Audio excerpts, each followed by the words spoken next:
আসসালামু আলাইকুম। আমার ভিডিওতে আপনারা দেখতে পাচ্ছেন যে একটা কুমড়ার জালি পড়ছে। এটা কিন্তু বেঙ্গলি 2 একটা জাত। এটা বাজারে খুবই চাহিদা আছে এই কুমড়াটার। আর এই যে জালিগুলো কিন্তু নষ্ট করে দেয় হচ্ছে মাছি পোকা। আপনি মাছি পোকা দমনের জন্য হচ্ছে এই যে কৌটাটা আপনার হাতে দেখতে পাচ্ছেন, এটা হচ্ছে রাসেল IPM এর খুবই চমৎকার একটি কৌটা, অনেক মজবুত। এটা দিয়ে আপনি 3-4 বছর ইউজ করতে পারবেন অনায়াসেই।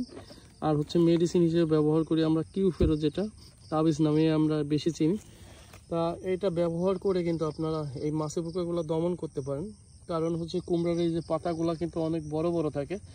আপনি যদি বিষ প্রয়োগ করেন সেক্ষেত্রে হচ্ছে আপনার এই জালেগুলো কিন্তু আসবে না, তাই মাছি পোকাগুলো হচ্ছে নষ্ট করে দেবে এই জালেগুলোকে। সেক্ষেত্রে আপনি এই ম্যাজিক যে বক্সটা আছে এটা ব্যবহার করতে পারেন। এটা খুবই কার্যকরী একটি বক্স এবং খুবই কার্যকর হয়। এই যে দেখেন কি পরিমাণে পোকা ধরা পড়ছে। তা আপনারা নিতে চাইলে আমাদের সঙ্গে যোগাযোগ করতে পারেন।